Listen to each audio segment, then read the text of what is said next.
Hello, पूनमच्या ब्लॉगमध्ये तुमचं स्वागत आहे. आज आपण बनवणार आहोत टमॅटोचं सार. त्यासाठी मी हे 3-4 टमॅटो मला वॉश करून चांगले घेतलेले आहे कुकरमध्ये आणि त्याचे हाफा करून घेतलेले आहेत. याच्यामध्ये 2 ग्लास मी पाणी ॲड करत आहे आणि पाणी ॲड करून झालेलं आहे. आता मी याला गॅसवर ठेवत आहे. 2 शिट्ट्या घेत आहे. याच्यामध्ये 2 शिट्ट्यांमध्ये आपले हे टमॅटो चांगले शिजून येतील. आता ही सामग्री घेतलेली आहे. कांदा, अद्रक, लसूण, कढीपत्ता, कोथिंबीर आणि थोडं चण्याचं पीठ मी घेतलेलं आहे. इथे झालेलं आहे माझं रेडी. टमॅटोज उकळून झालेले आहे. ते थंड व्हायला ठेवेपर्यंत मी इथे ग्रेव्ही करून घेत आहे. कांदा, अद्रक, लसूण आणि थोडीशी कोथिंबीर त्याच्यात ॲड करत आहे. ती मिक्सरला वाटून घेत आहे.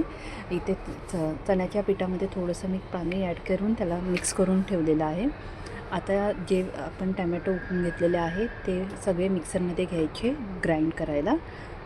याची पेस्ट रेडी करून घेतली आहे मी आता पूर्णपणे. आता एक टोप ठेवलेला आहे गॅसवर. त्याच्यावर मी तेल ॲड केलेलं आहे. थोडासा टोप गरम झाल्यानंतर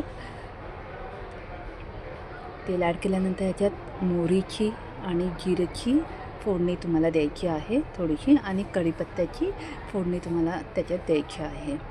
कढीपत्त्याची फोडणी झाल्यानंतर त्याच्यात कांदा टाकायचा आहे. कांद्याला चांगलं तुम्हाला फ्राय करून घ्यायचं आहे ब्राऊन होईपर्यंत. ही रेसिपी तुम्ही करून पहा, खूप छान लागते.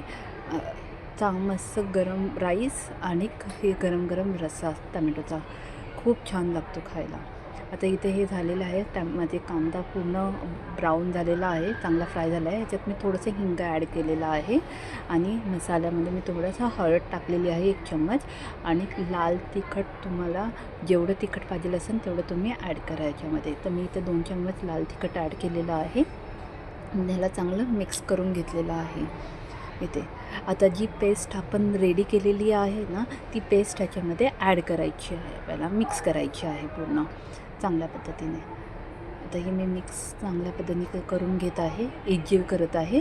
आपल्याला गॅस मंद आचेवरच ठेवायचा आहे, जेणेकरून आपण हे चांगल्या पद्धतीने आपण ह्याला मिक्स करून होऊ शकतं. आता ह्याच्यामध्ये मी चण्याचं पीठ जे मिक्स केलेलं आहे पाण्यामध्ये ते मी ॲड करत आहे. ह्याने आपली कन्सिस्टन्सी जरा चांगली राहते, थोडासा घट्टपणा राहतो आपला. तर हे पूर्ण चांगलं मी मिक्स करून घेतलेलं आहे ह्याच्यामध्ये. आणि जे आपण टॅमॅटो उकडलेले आहे त्याचं जे पाणी राहिलेलं होतं आपण तेच पाणी आपण ह्याच्यामध्ये ॲड करायचं आहे.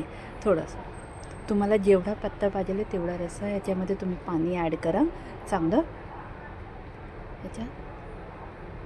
चांगलं मिक्स करून घ्या आणि ह्याच्यामध्ये वरतून कोथिंबीर तुम्ही ॲड करा आणि चवीला तुम्हाला पाहिजे तेवढं ह्याच्यामध्ये मीठ ॲड करायचं आहे, चवीनुसार मीठ. तर आता मी हे ॲड करून ह्याला चांगलं मिक्स करत आहे पूर्णपणे हे पूर्ण, आणि मंद आचेवर ह्याला मी शिजायला ठेवत आहे. 5 ते 10 मिनटं तुम्हाला ह्याच्यावर ठेवायचं आहे, जास्त वेळ नाही, कारण की ऑलरेडी आपण टॅमॅटो मी हे करून घेतलेले आहे, शिजवून घेतलेले आहे. त्यामुळे 10 मिनटं झाल्यानंतर तुम्ही हे काढू शकता. हे बघा, हा माझा टॅमॅटोचा रस्सा रेडी झालेला आहे. चला आता आपण मस्त हे खायला घेऊया. तर ताटात मी थोडासा भात घेतलेला आहे आणि त्याच्यावर हा टॅमॅटोचा रस्सा. ही माझी रेसिपी कशी वाटली, तुम्हाला आवडली असेल तर please like and share and subscribe करा. थँक्यू.